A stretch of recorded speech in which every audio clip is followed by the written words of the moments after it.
Hey, how's it going, Multi News? Tuesday, 8th February 2022. Look from the papers as always. First up, New York Times picture of the truckers' protest, which has crippled Ottawa. Looks nice. Over on the right, Putin and Macron talking yesterday. Down here, Olympics. Below that again, story from India about Hindu monks spreading anti-Muslim hate speech. Wall Street Journal, Olympics. Russia. Warner Bros. Been sued over the Matrix movie because they released it online, same time as in cinemas. Nash Post Canada, Olympics. South Africa story here about massive civil unrest in South Africa last year, blaming it on police infighting and ANC infighting rather than blaming it on jobs or economic inequality massively exacerbated by the COVID-19 pandemic.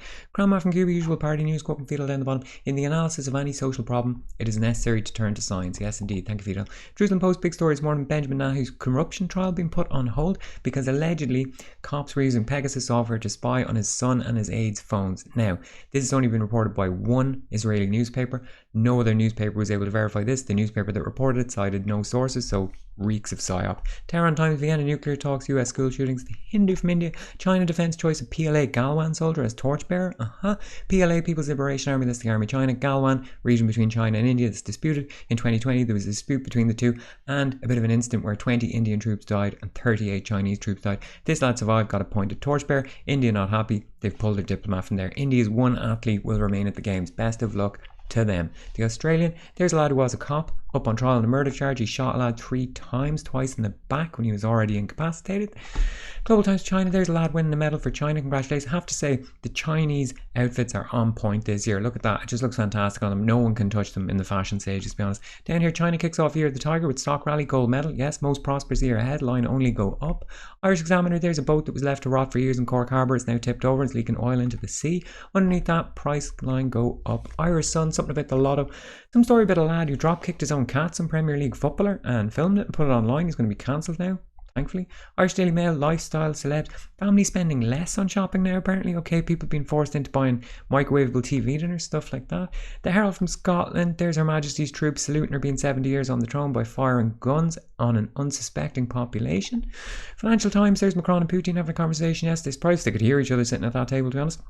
Top left, insuring the planet. Climate risk can bring the insurance industry back to life. For the love of God, is it possible to insure the planet so that if the planet is totally fucked and we can't live there, we get a brand new planet? On top right, anarchy and ads. Reddit's tricky marketing pitch ahead of listing. Reddit's going to list publicly and you can buy stocks in it. So I guess if you contributed a lot of time or energy to Reddit, you maybe ran a community where a moderator or something, rest assured that your free labour is about to be monetized by corporate executives, but you will see none of it. The Guardian, story about Keir Starmer from yesterday. He was leaving Parliament and got pounced on by a bunch of protesters shouting things like, oh, Jimmy Savile, you're a pedo. Comes on the back of comments Boris made last week in the comments when he said that basically Keir Starmer had protected Jimmy Savile by not doing anything about him when he was Director of Public Prosecutions. Totally mental thing to say. If anyone should be protested against, it should be Boris, because the Tories were the closest to Jimmy Savile. Jimmy Savile was best friends with Margaret Thatcher, spent a couple of Christmases at her house, etc. Of course, it doesn't need to make sense to rile people up, does it? Boris knows that. Down here, people training in the Ukraine for the upcoming war with Vlad. Wouldn't let Vlad see this photo, or he might be invading sooner than later. Over on the right, Cambridge water had dangerous chemicals. That's referring to perfluorooctane sulfonic acid, a compound developed by 3M.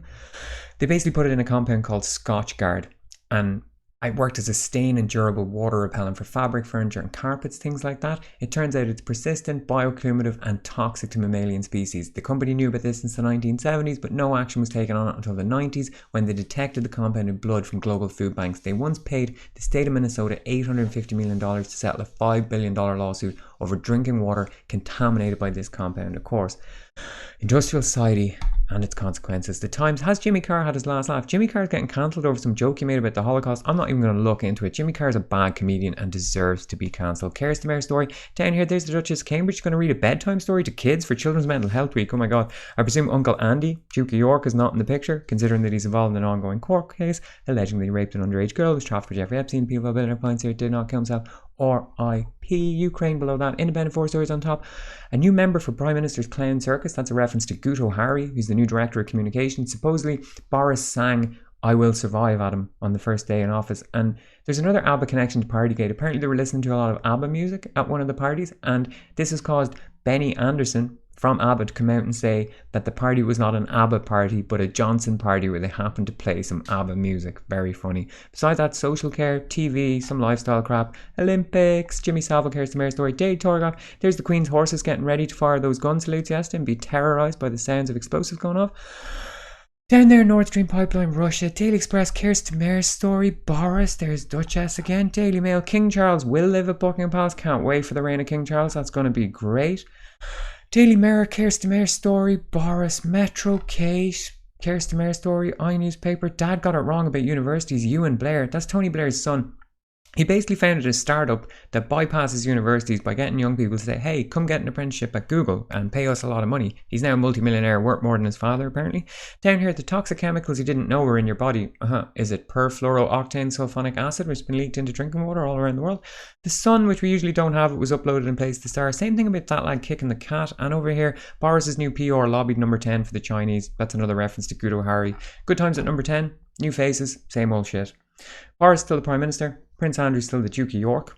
Julian Assange is still in jail at the maximum security Belmarsh prison without fair trial or due process. If you want to stay off corporate, state, social media for the day, just click the link in the description. Alright, thanks, good luck.